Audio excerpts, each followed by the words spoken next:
Salah satu negara Asia Tenggara saat ini sedang mengalami kekacauan, mayat-mayat bergelimpangan. Warga dibunuh dengan keji oleh para militer. Pemimpin mereka ditangkap dan diasingkan, ribuan orang terpisah dari keluarga mereka. Situasi ini menjadi perhatian PBB dan masyarakat dunia. Perang sipil yang tak berkesudahan menimbulkan ketakutan. Demokrasi di negara itu hancur, hanya sisa kekacauan dan hidup dalam ketakutan. Dia adalah Myanmar yang diambil alih militer sejak kudeta 1 Februari 2021. Berita terbaru menuturkan Perserikatan Bangsa-Bangsa baru saja mengirimkan pasukan khusus ke Myanmar. Hal ini dilaporkan diplomat Swiss Christine Schraner-Burgener yang mengatakan negara itu sekarang dalam status perang sipil setelah kudeta militer awal tahun 2021 lalu.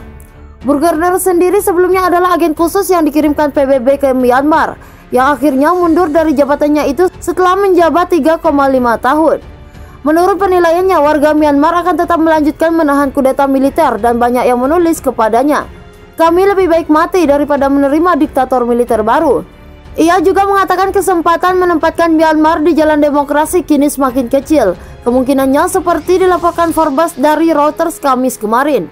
Burgener telah memperingatkan kemungkinan perang sipil skala penuh atas situasi berbulan-bulan di Myanmar.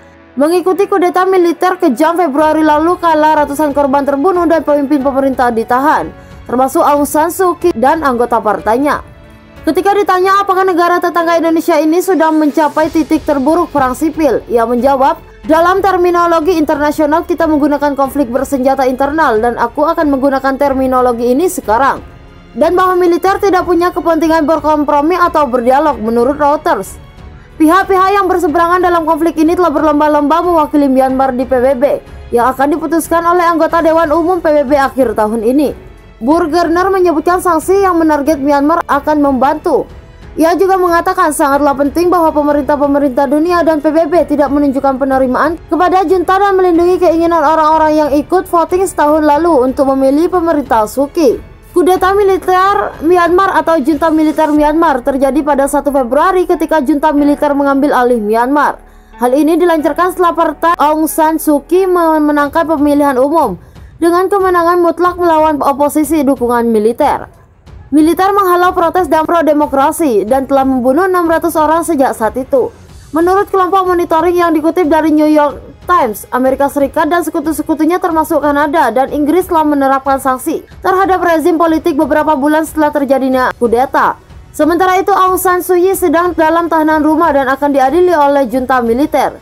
Senin lalu, junta militer mengumumkan rencana melepas lebih dari 5.600 tahanan politik yang ditahan dalam demonstrasi anti-militer tahun lalu. Tahanan politik dilepaskan ketika Myanmar mulai merayakan hari libur 3 hari dikenal sebagai Festival Lampu sejak Selasa lalu. Keluarga tahanan terlihat menangis dan berseru Senin itu ketika keluarga mereka dibebaskan dari bus di luar penjara Insein, kota Yangon. Beberapa pejabat senior dari pemerintahan sipil yang diasingkan tetap berada di penjara. Namun tidak jelas Senin itu apakah mereka atau pemimpin protes lain akan dilepaskan. Bagi pakar, gerakan itu meskipun tampak ramah adalah skema oleh militer negara tersebut untuk membunuh simpati dari negara lain dan kemudian isolasi internasional bisa berakhir. Atau sebagai pengalih perhatian dari kekacauan yang terjadi di dalam negara, mengalihkan dari pelanggaran HAM besar-besaran di Myanmar. Militer Myanmar selalu membantah bahwa mereka telah membantai masyarakat sipil. Alih-alih demikian, mereka mengklaim bahwa pasukannya juga banyak yang berjatuhan. Sementara itu, Indonesia dan ASEAN juga telah mengambil keputusan untuk mengeluarkan Myanmar dari agenda KTT ASEAN yang akan diselenggarakan tak lama lagi.